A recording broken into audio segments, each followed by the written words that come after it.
don't know where you are in life when you clicked on this video, but if you've been feeling God's silence, if you've prayed until your voice ran dry and still saw nothing, then maybe I understand a little, because I've been there too. When I could no longer see, no longer hear, just one silent question echoing in my heart. Are you still there, Lord? I don't have a grand answer. I only have 5 small signs, lessons I've learned. In the dry days, the quiet nights, when there were no miracles, but I was never abandoned. 1. No trees, no people, no shadows, only sun. And a familiar question. Lord, when will I come out of this? No answer, only wind. Wind slapping my face, wind tearing my clothes, wind brushing past a soul cracked dry. And yet, the wind was the only thing reminding me I was still alive, but not sure for what. Alive like Adam after Eden. No more light, no more angels, no more voice from a burning bush, just dust, and the memory that I was once close to God. I once served, once believed, once saw wonders. Now, only the sun burning my scalp and blistered feet on the rocky earth. People say, if God is silent, maybe he's testing you. They don't understand. By day 40, you're no longer a warrior. You're just someone looking for one sip of water and a whisper that says, I'm still here. I heard nothing, but I wasn't dead. I was still hungry, and that was the first miracle. Like Elijah, running for his life, collapsing, wanting to die, but instead of heaven opening, there was a quiet cake, warm by the fire. That was the first sign. Silence is not death. Sometimes surviving one more day is the miracle. Because if you're still hungry, you're not forgotten. 2. Not thirsty for water, but thirsty for a word, a signal from heaven, a glance from the throne, a verse arriving just in time, a sermon that matches the page you're on, but nothing came. I opened my Bible. Words passed by like dust. I listened to preaching, but my heart stayed cold. I prayed, but it felt like whispering to stone walls.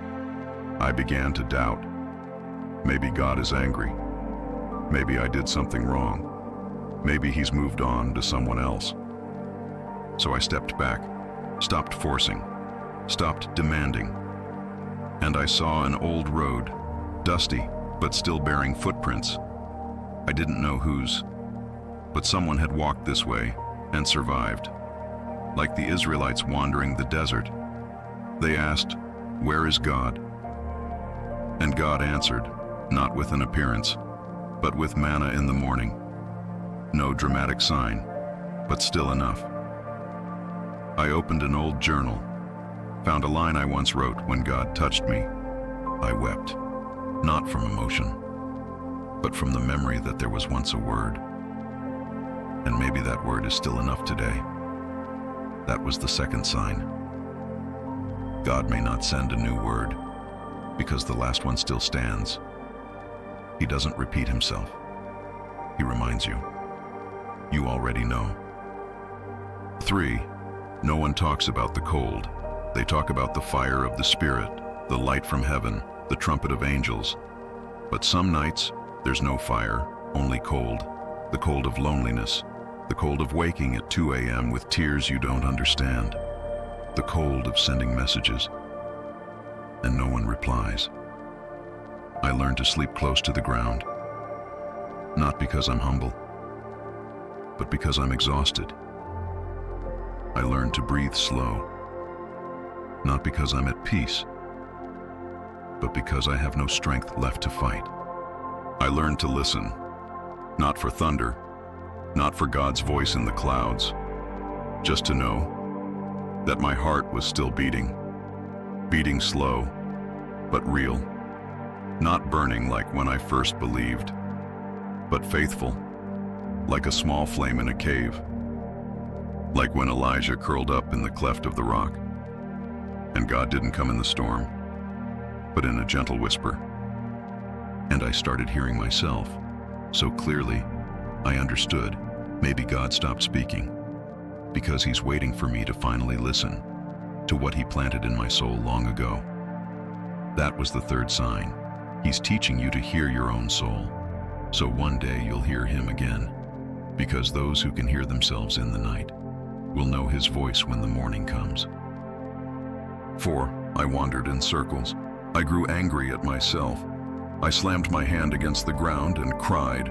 No one saw, no angel appeared, no message arrived. Are you okay? Only the earth, where my hand struck, cold, hard, familiar. I thought, maybe I've lost my way. Then deeper still, maybe I am the mistake. And then, I looked up. There was no voice from the cloud, no burning bush. Just, for the first time, the path appeared, clear as day. Not because the path changed, but because my eyes finally stopped long enough to see it. Like Cain, wandering after being driven from the ground, believing God no longer watched. But the mark of the Lord was still on his forehead, not to kill, but to protect. No one knew, but still, an invisible gaze followed the wanderer, and I understood. I had walked past this path so many times, too busy blaming myself, too busy chasing signs and wonders. It took being broken for me to finally see. The fourth sign doesn't arrive through an event. It comes when you change, enough to recognize what God had already placed. It wasn't that the miracle hadn't happened. It was that my eyes weren't ready to see. And when your eyes finally go still, the old miracle becomes new light. Sometimes, the miracle isn't what happens. The miracle is when your broken eyes finally recognize what's been there all along. 5. I began to ask a different question. Lord, what do you want from this silence? And the sky didn't split open. No thunder like Moses, no light like when Paul collapsed. No one came, placed a hand on my shoulder and said, "Here's what the Lord says." No, only this. One more step and a little faith. No heroism, no crescendo like the final song at church. Just enough to keep me from staying down, enough to get me back up. I stepped forward, not because I could see the path, but because I knew.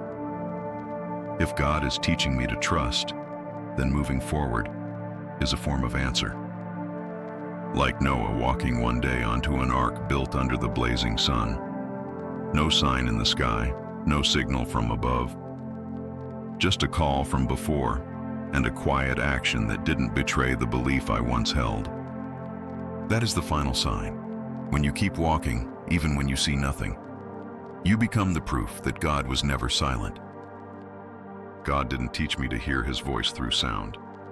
He taught me through signals, through dryness, through absence, through long nights without reply, so that one day, I wouldn't just hear him, I would understand him, not through the sound of his voice, but through the path I had walked, through the footprints in the dust, mine and his, walking side by side, and I never even realized, just like the two disciples on the road to Emmaus, walking for miles in sorrow, never recognizing that Christ himself was beside them until the bread was broken.